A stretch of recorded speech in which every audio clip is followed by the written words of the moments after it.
the latest space epic horror is out now in theaters, and of course that is Alien Romulus, and we were all very fortunate enough to see it. So, I did kind of like it with those old school vibes. Definitely felt like a New Hope inside the ships with all like the dashboards and the different control panels. Definitely got those vibes. It was a slow build, but man, that ending was wild. So, JD, what did you think of this movie? So the reviews were so positive going into it. I think my expectations were a little too high, and it didn't quite get there to where I understood all the hype, but I still really liked it. My favorite part was like the world they built. It really felt like we were in deep space. I think they did it better than Star Wars does. I think they did it like almost as good as Interstellar even. Yeah. I hated the droid at first, super vulnerable and confused. And I was like, why is this kind of a character in here? Then it made sense when he got his like officer chip, and he was like crucial to the movie. Mm-hmm. I think I expected a higher death count from the aliens, maybe more action, more chaos as far as just a higher body count. But yeah, I had a really good time. They killed everyone. It was just like I was expecting like Aliens level, like a lot. Somewhere in between. People dying too, just right. Slaughter, yeah. Right. And the ending was really weird. I was really entertained by it. It was like, whoa, what the heck? Didn't expect it. So the surprise factor was there. It was just so weird. It was totally like the Prometheus thing, which I think didn't get the best reception online, didn't it, Prometheus? But then they like connected it to something that looked a lot like that Prometheus character. It was so weird, but that lady pissed me off. She was so stupid for injecting herself. Like they had a plan for her to survive and the baby, and then she just goes ahead and injects herself with like, she didn't even know what that was. Like, why did she do that? I didn't understand that at all. That was wild. And so Love said that same thing. He said, isn't that the Prometheus guys? And so I don't think it was. It did look like them though. But I think that was like a first. Like that was the first human xenomorph real hybrid that they basically created with that thing right there. But again, the humans in this universe and Prometheus, those what are they called? The engineers are the ones who created humans in Prometheus.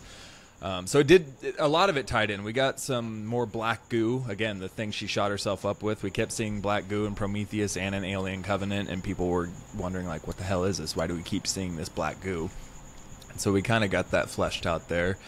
But I'm with you, JD. So I saw a ton of super high reviews for this, and so when I came out of it, I was like, okay, it wasn't as good as what I heard it was, but I still enjoyed it. I did, like Lub said, I love the aesthetic. So this takes place in between Alien and Aliens, which was the second one. This takes place in between the two on the Alien timeline.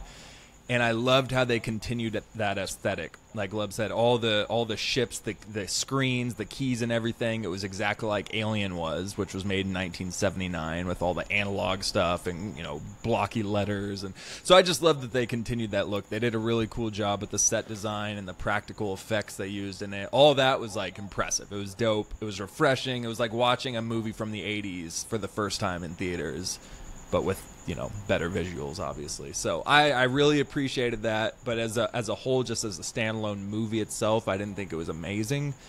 And before we got to the end where she shot herself up and things started kicking off, I was actually thinking to myself, this movie's not that good. I think I'm going to have a not great review when we talk about this and say that I think the hype is wrong. And then I was on edge, at least, for the entire last part of it. The baby hybrid thing was super creepy at first, and then kind of just super weird by the end of it, too. Like, a little too weird. But it was enough to, like, catch my interest again and bring me back into the movie. So I thought for a young cast, too, the majority of them did really good, especially Andy the android. He killed it as two different types of android. He took over that other guy's personality and then back to his nervous kind. So I thought he absolutely killed his performance. Yeah, I agree. The end definitely kind of saved the movie for me. I was like, just the way they built up to it, where she's creeping around and the score hits, and then when you see the birthing scene and they kind of don't show it at first, and then when she walks in, you see it standing up there, and I was just like, what the fuck is this? Gross. Like chill, like goosebumps, like hair standing up on the back of your neck. Like it was a really good ending to the movie. And yeah, the cast was good. I told Dave during the movie, I think that the two British guys needed captions. It's like I could barely understand what they were saying during the Sometimes. movie. Their accent were so thick. I was like, all right, bruv, let me fucking trying to understand what you're saying. I'm trying to make a name of myself. That cousin, like, I get he was the angry cousin. He's the guy who doesn't like droids or doesn't like androids. But oh my gosh, like every scene, just shut up! Why don't you shut up too? He's just yelling at everybody, just shut up, and is just getting pissed. It's like okay, we get it. He's the angry character. Like, kill this man already. But yeah. Well, one thing I really liked to see was the original android from the first movie. Him showing up was a really Bilbo. cool appearance. Bilbo. So yeah. that was totally awesome to see that. That was Bilbo, totally. Yeah. I totally didn't expect that. I don't know if that actor's still kicking, but I mean, that was CGI face, probably. The CGI didn't look great. He Little Tarkin-esque. He passed away. No, yeah, he passed away a few years ago. But yeah, the CGI didn't look great in the first scene. He kind of popped up on it. It took me out of it for a bit, and then I got used to it. But that was cool. They had a little throwback to Ash, the original science officer in the first Alien. I was happy to rewatch the first one before going and seeing this, or else I probably wouldn't have appreciated that as much. Dude, so I wish... So I, for some reason... Because I saw other people saying Prometheus and Covenant were the most important to rewatch before going into it. So I've seen Prometheus a few times already. I've never seen Covenant. So I watched Covenant, and it was all right. It was a continuation of Prometheus. We kind of got like our first xenomorph pop up in it. Kind of an obvious twist behind it. But so I started the first Alien before, but I didn't finish it by the time I got to the movie. But I got about halfway through. But I want to say I probably would have been able to finish both of them in time if it wasn't for Disney Plus in their ads. Yeah, I've got the account where there's ads on it. But holy crap. Every like 25 minutes, Disney Plus has these 2-minute ads. And if you get to the point where you get to the ad, but you want to skip back a second because you missed a line, the ad finally finishes, you skip back 10 seconds.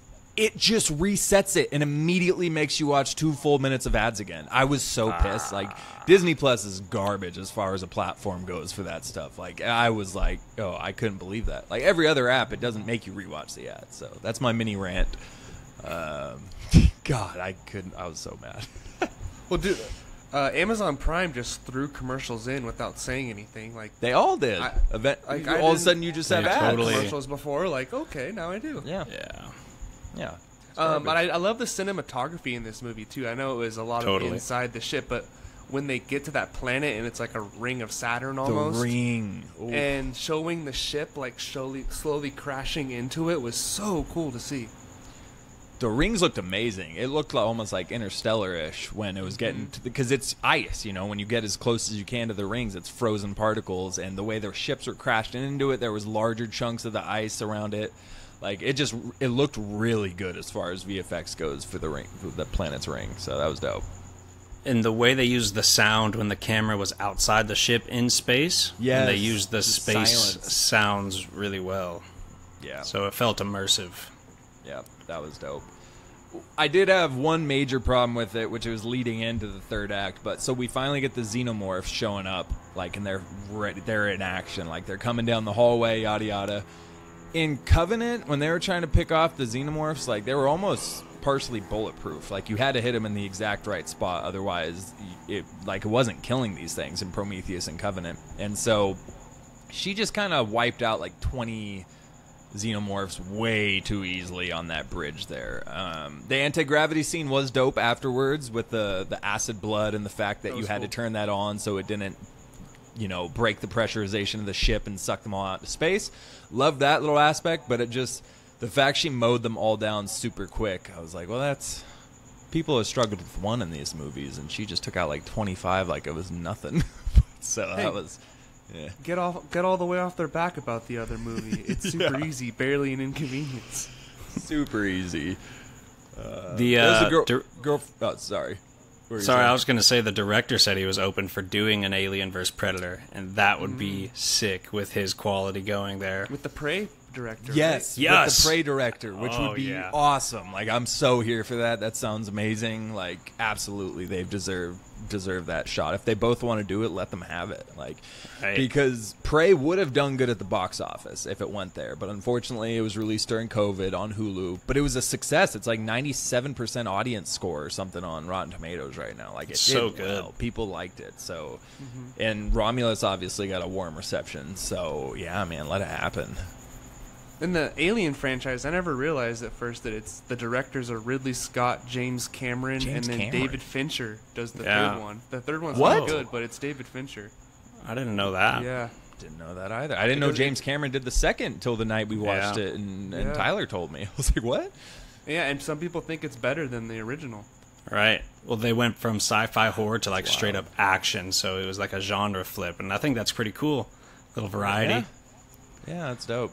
I didn't appreciate the Alien franchise enough, I think, until this kind of turned me on to it more than I... Because, again, I'd seen the original back in the day, 20 years ago, and I'd seen Prometheus and Alien vs. Predator, and those are the only ones I'd seen. I didn't see the second Alien vs. Predator. I didn't...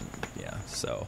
But it's got a cool lore. Like, me and Lub were talking about it. There's a pretty deep lore to this that didn't I know was that not at all. aware of, but it's pretty cool. Yeah.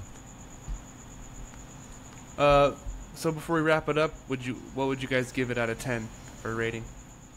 I had like a high 7.8. Yeah. Jake, That's exactly what I had. Yeah, 7.8. I had like a 7.4 actually. Oh. Oh, See that, world? You podcast just stuff. typed that. I wanted to point out before we wrapped it up, though, I don't know what it is with this franchise, but that was now the fourth female lead with short brown hair who ends up being the only lone survivor and goes into a cryo sleep at the very end. Prometheus, It was Elizabeth Shaw. Yeah. Covenant, it was Daniels. Again, short brown hair, female, and she was one of two that went into cryo sleep at the end. Sigourney Ripley in Weaver. like the other 5 movies. Yeah, now this one, the girl from Civil War was the same situation. So it's interesting Dude. that happens every movie in this franchise. But People are concerned about inclusion with casting, dude. Sci-fi has always done that. Princess Leia, Sigourney Weaver in Aliens. There's other examples. They've always done it. oh, absolutely. I mean, Resident Evil. What's the vampire one? Underworld. I mean, there's a ton of them out there. Sci-fi does it. So if I do it. Girls get it done. They just want to have fun. Oh, God. All right. Oh yeah, we're live on YouTube. Hey guys. We are live. Hello, everybody. Got a couple people stopping in and out. Feel free to drop a comment down in the chat. Yeah. Tell Say something mean to Love. Yeah. Sorry, Love. That was not planned, but